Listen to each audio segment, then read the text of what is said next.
Entonces, si para el inmanentismo la realidad es una masa informe a la que el hombre decide cómo darle forma, cómo darle funcionamiento, que el hombre que puede imponer su poderío, el más poderoso, es el que determina cómo las cosas son, y por ende no hay Dios porque no hay orden natural, sino que solamente hay un orden artificial.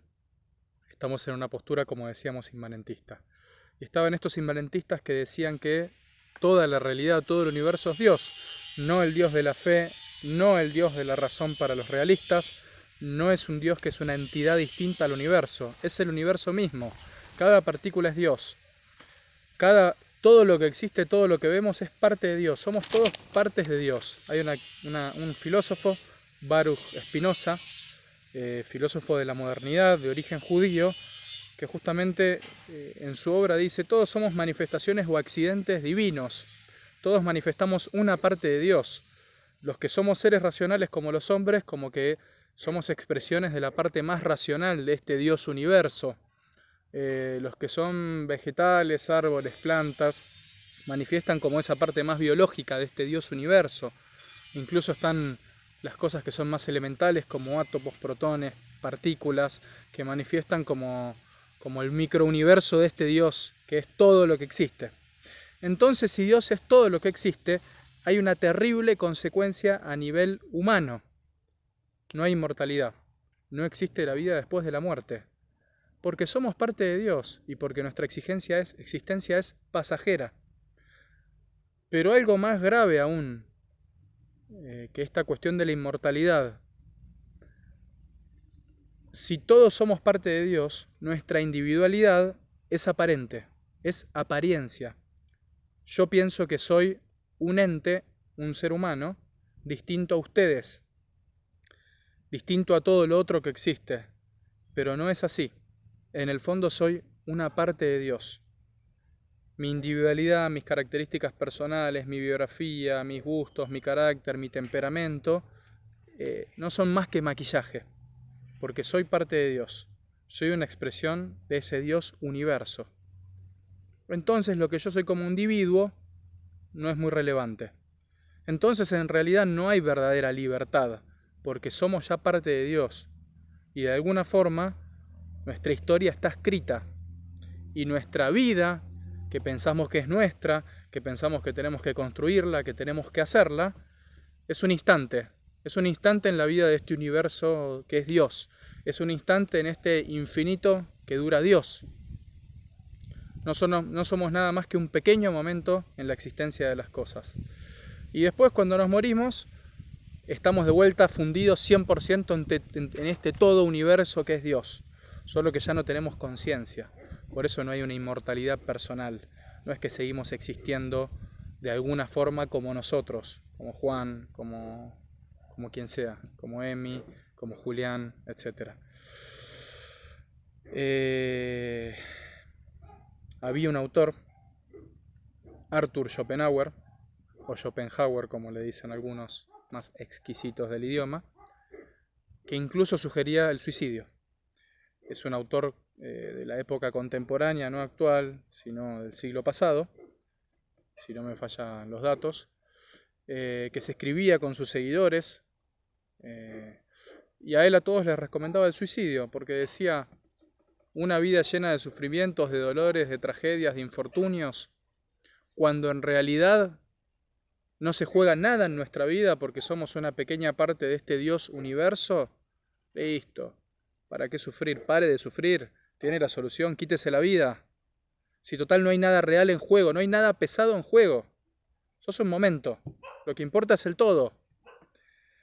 Obviamente él no se suicidó, pero él lo recomendaba. Vamos para el lado del realismo. El panorama es totalmente distinto. La persona es algo valioso. La persona no es una parte del todo. La persona no es Dios. Somos seres distintos a Dios. Nosotros, los animales, las plantas, todo lo que existe es distinto a Dios. ¿Somos parecidos a Dios para el realismo filosófico, sacando de lado los realistas que adhieren a la fe? Somos parecidos a Dios. Porque todo efecto se parece a su causa. Toda obra se parece a su autor. Todo lo que ustedes hacen tiene tiene las huellas de su personalidad, tiene su toque personal, desde la comida que cocinan hasta la pintura que hacen con acuarelas, hasta la clase que yo estoy dando tiene mi tono personal, porque dejo mi impronta en lo que hago, dejo mi huella, dejo mi marca, ¿sí? Estoy viendo porque recién pasó la policía y tuve un pequeño incordio por estar grabando esto fuera de casa.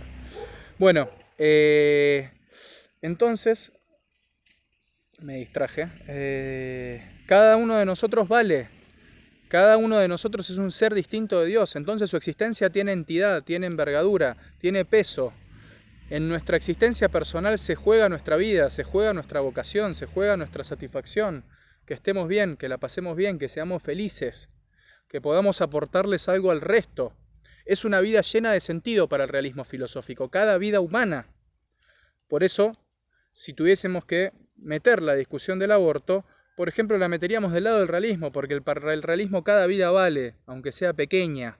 La postura del aborto iría más por el lado inmanentista, donde el hombre puede decidir cuándo algo es vida y cuándo no. Estoy poniendo un ejemplo para que vean las implicancias prácticas de estas posturas filosóficas. Lo mismo la eutanasia, que una persona pueda terminar con su vida por una enfermedad, por edad o porque guste, iría del lado del inmanentismo, donde el hombre puede tener dominio de todo, decidir sobre todo. El realismo te diría, no tenemos potestad sobre la vida. No sé si ustedes vieron El Señor de los Anillos, una escena en la que los hobbits, era Bilbo, no, era Frodo, Sam y otros más, querían matar a Gollum, esa especie de monstruos que los seguía. Y ahí Gandalf, el mago, les dice, señores, no somos dueños de la vida de nadie, y no sabemos la magia, lo bueno, lo positivo que puede salir de esa vida. Gollum termina teniendo un protagonismo importantísimo para que todo sea un final feliz en esos libros, en esa película. No hubiese sido así si lo hubiesen matado. Entonces, para el realismo, la vida humana tiene sentido. En el inmanentismo no es así. La vida en sí misma no tiene sentido. La existencia en sí misma no tiene sentido. Por eso esta recomendación de Schopenhauer, de invitar al suicidio a sus seguidores, para llevar, al apagarse la existencia, se terminan los problemas. Y como la vida no es apetitosa, no tiene sentido, no tiene un motivo, listo. ¿Para qué vamos a estar sufriendo por dinero, por desamores, por esfuerzos, por cansancio? En cambio, la vida humana en el realismo es única y cada uno tiene que hacer su propia vida. Y nadie va a hacer por el otro que su vida funcione, que su vida tenga sentido y que pueda ser feliz.